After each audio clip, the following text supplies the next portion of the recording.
ایک اور دو مسئلے ہیں جس سے غسل واجب ہو جاتا ہے، اور یہ صرف عورتوں کے ساتھ خاص ہے، اور وہ ہے حیض بند ہونا یا نفاس بند ہونا، مینسس ختم ہو جانا یا نفاس ختم ہونا۔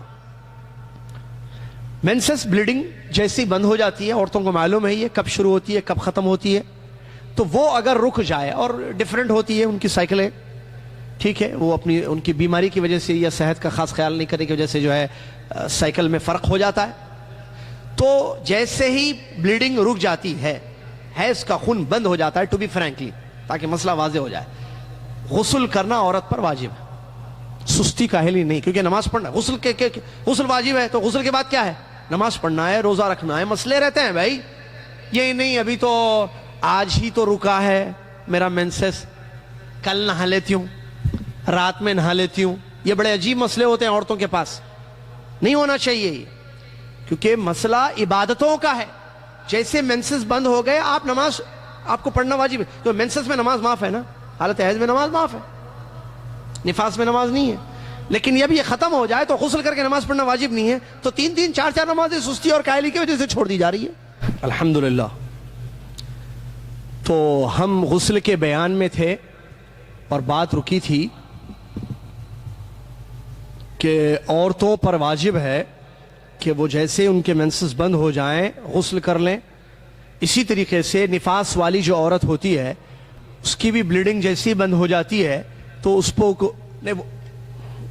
پر بھی غسل واجب ہے، ونڈو سے اسی نہ چلائیں، اس پر بھی غسل واجب ہے۔ یہاں بھی ایک مسئلہ، یہ نفاس جو ہے اس کی مدت کبھی 1 مہینہ ہوتی ہے، کبھی 25 دن، کبھی 35 دن، کبھی 40 دن۔ ایک بہت بڑی غلط فہمی عورتوں میں یہ ہے کہ وہ یہ سمجھتی ہیں کہ جب تک 40 دن مکمل نہیں ہوں گے میں غسل نہیں کروں گی اور نمازیں نہیں پڑھوں گی، حالانکہ ایسی عورت کا نفاس 1 مہینے کے بعد بھی ختم ہو جائے، سمجھ رہے بات کو؟ یعنی 1 مہینے کے بعد اگر کسی عورت کا نفاس ختم ہو گیا، یا 32 ڈیز 35 ڈیز 35 دن میں اس کی بلیڈنگ رک گئی، نفاس کی جو برتھ کے بعد ہوتا ہے، ڈیلیوری کے بعد، تو وہ اور 5-6 دن اپنے آپ کو روکے رکھتی ہے نمازوں سے، غسل سے، غلط ہے۔ جب بھی ختم ہو جائے اس پر غسل واجب ہے اور وہ فوراً عبادتوں کو شروع کر دے گی۔ توجہ میری طرف رکھیں۔ تو یہ تھا غسل کرنے کے سلسلے میں، یا غسل کن چیزوں سے واجب ہوتا ہے۔ اس کے بعد دوسرا مسئلہ ہے، وہ ہے غسل کے فرائض۔ غسل کے کچھ فرائض ہیں جو حدیثوں سے ثابت ہیں، ان میں نمبر 1 یا پہلے نمبر پر ہے دل میں غسل کی نیت کرنا، جیسے وضو کے لیے ہم نے بتایا تھا، تو دل میں آپ کے نیت ہو کہ میں غسل کرنا چاہ رہی ہوں یا چاہ رہا ہوں میں غسل، یہ کافی ہے، زبان سے اس کے لیے کوئی الفاظ کی دلیل نہیں ہے، نہ کوئی آیت نہ کوئی دعا مخصوص نبی صلی اللہ علیہ وسلم نے غسل کے لیے سکھائی ہے، بلکہ دل میں آپ نیت کر لیجئے اور جا کر غسل کر لیجئے جو پانی سے ہوتا ہے، تو آپ کا غسل انشاءاللہ درست اور صحیح ہوگا۔ غسل کے فرائض میں دوسری ضروری چیز ہے پورے بدن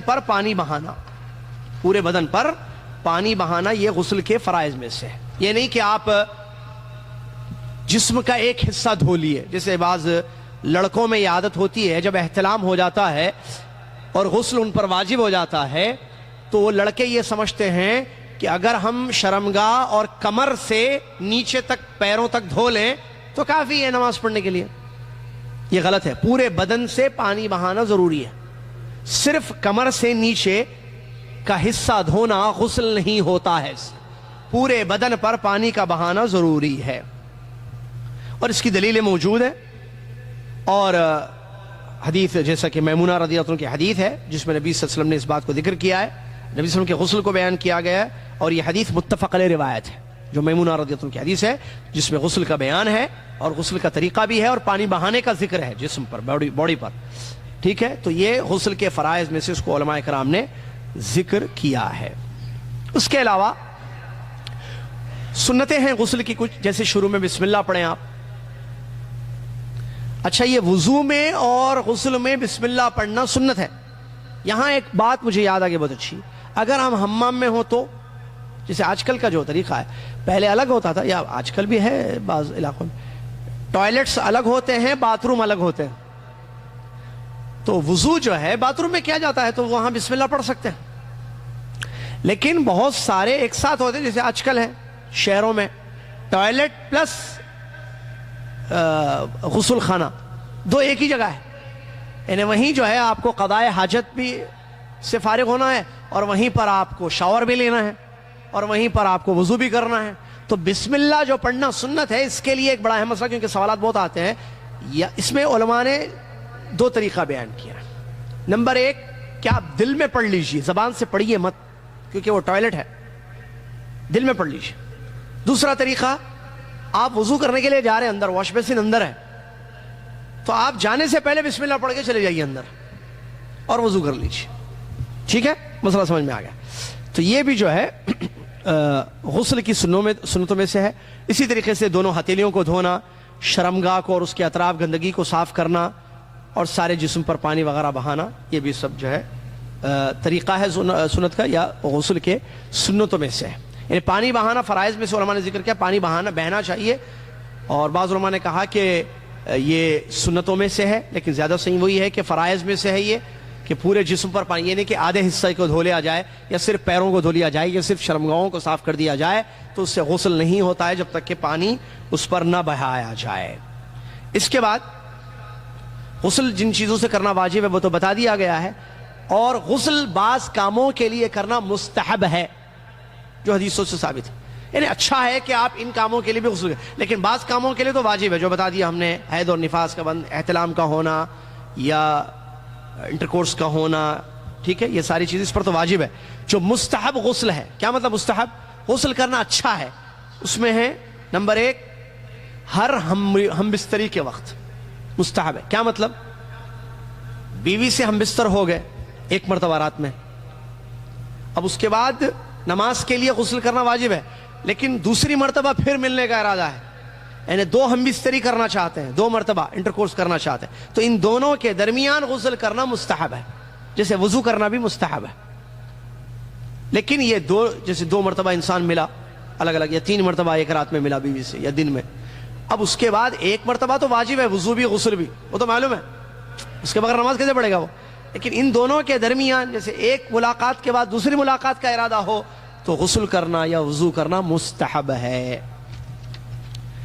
اسی طریقے سے جمعہ کے دن کے مسئلے کے سلسلے میں بھی بتایا گیا ہے کہ غسل کرنا مستحب ہے. جمعہ کے دن جو غسل کیا جاتا ہے وہ بھی مستحب ہے، عیدین کے لیے جو غسل کیا جاتا ہے وہ بھی مستحب ہے، اور عمرہ یا حج کے لیے جو غسل کیا جاتا ہے وہ بھی مستحب ہے، اور میت کو غسل دینے کے لیے جو غسل کیا جاتا ہے وہ بھی مستحب ہے. اس کے بعد جو احکام مرتب ہوتے ہیں غسل پر، اس کو بھی ذکر کرتے چلو مختصر. آدمی مسجد میں ٹھہرے، مسجد میں اگر وہ سو رہا ہے اور احتلام ہو گیا اس کو خواب میں سوتے ہوئے، تو مسجد سے نکلنا ضروری ہے، اس کے مسجد میں پھر ٹھہرنا اس کے لیے جائز نہیں ہے. لیکن اگر آدمی ناپاک ہے اور اس کو مسجد میں سے گزر کر جانا ہے، رکنا نہیں ہے مسجد میں، گزرنا ہے مسجد سے، تو ناپاکی کی حالت میں گندگی کو بچاتے ہوئے، نہ گرے نہ گندگی مسجد میں گزرنا، عابر سبیل جس کو کہتے ہیں جائز ہے، جیسا کہ اللہ نے قرآن میں فرمایا وَلَا جُنُوبًا إِلَّا عَابِرِ سَبِيلٍ. اگر کوئی جنوبی ہو تو وہ مسجد میں نہیں ٹھہرے گا، لیکن کوئی گزرنا ہے اس کو مسجد سے، ضرورت ہے مسجد سے نکلنا ہے. کہ جیسا کمرہ ہوتا ہے بعض لوگوں کا، مسجد میں رومز ہوتے ہیں بچوں کے، لڑکے جو پڑھنے کے لیے شہر وغیرہ میں آتے ہیں، تو ان کو احتلام ہو گیا، اب ان کو پانی بھی نہیں ہے، باہر جا کے غسل کرنا ہے، تو مسجد میں سے گزرنے کی ضرورت ہے اس کو، تو وہ گزر سکتا ہے نہیں گزر سکتا ہے. مسجد میں ٹھہرنا تو صحیح نہیں ہے اس کے لیے، لیکن گزرنا جائز، گزر سکتا ہے. اسی طریقے سے